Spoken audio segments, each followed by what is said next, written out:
చూడండి సింప్లిఫికేషన్ బయలు ఉన్నాయి కాబట్టి రాద్దాం. చూడండి 2 + 3 ఇక్కడ ఓకేనా ఇంటూ 5 ఓకే. ఇక్కడ చూడండి +3 డివైడెడ్ బై 1/2 డివైడెడ్ బై ఇక్కడ చూడండి 6 + 5 ఇంటూ 4 డివైడెడ్ బై 4/5.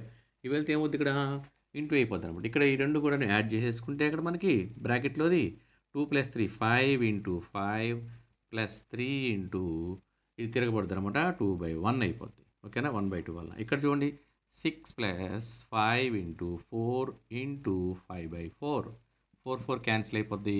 ఇక మనకేం దిగుతుంది ఇక్కడ చూడండి ఇంటూనే చేయాలి.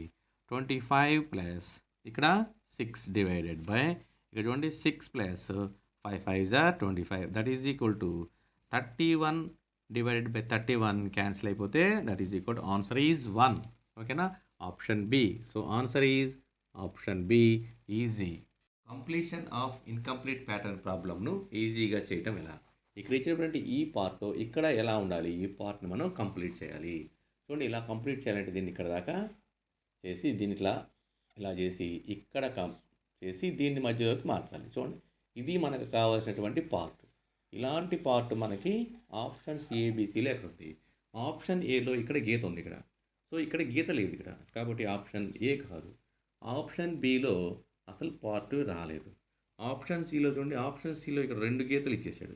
So same option A option C ఒకేలాగా ఉంది కాబట్టి ఇది ఇక్కడికి వచ్చింది. సో ఆప్షన్ సి కూడా కాదు. ఆప్షన్ డి చూడండి ఇదిగోండి సేమ్ సరిపోయింది. సో కాబట్టి ఆన్సర్ ఈజ్ ఆప్షన్ డి ఓకేనా.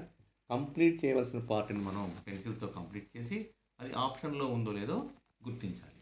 Okay thank you. Fractions and decimals ప్రాబ్లమ్ను ఈజీగా చేయడం ఎలా?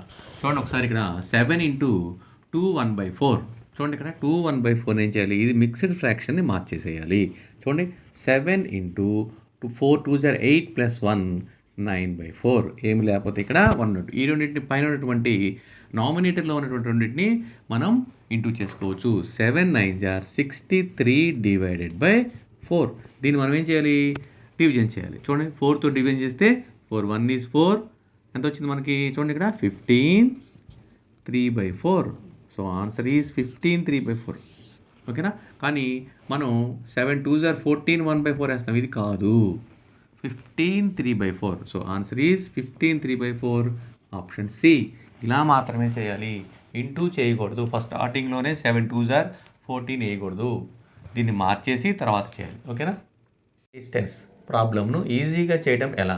చూడండి ఒకసారి ఇక్కడ ఒక కారు వేగము గంటకు 72 కిలోమీటర్లు అది ఎన్ని మీటర్ పర్ సెకండ్లకు సమానము అన్నాడు.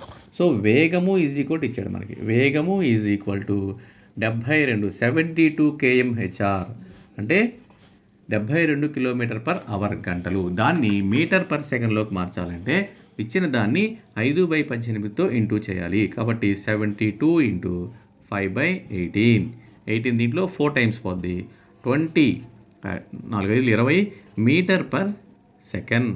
So answer is 20 metre per second. ప్రాబ్లమ్ను ఈజీగా చేయడం ఎలా? చూడండి ఒకసారి ఇక్కడ ఒక వ్యాపారంలో ఏ కామా బి కామా సిలు 27,000 72,000 81,000తో పెట్టుబడి పెట్టిరి.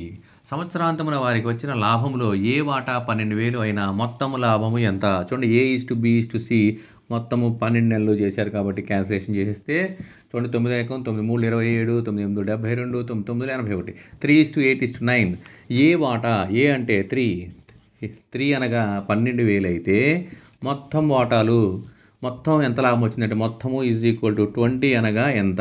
చూడండి 20 into 12,000 divided by 3 3 4 12 that is equal 80,000 80,000.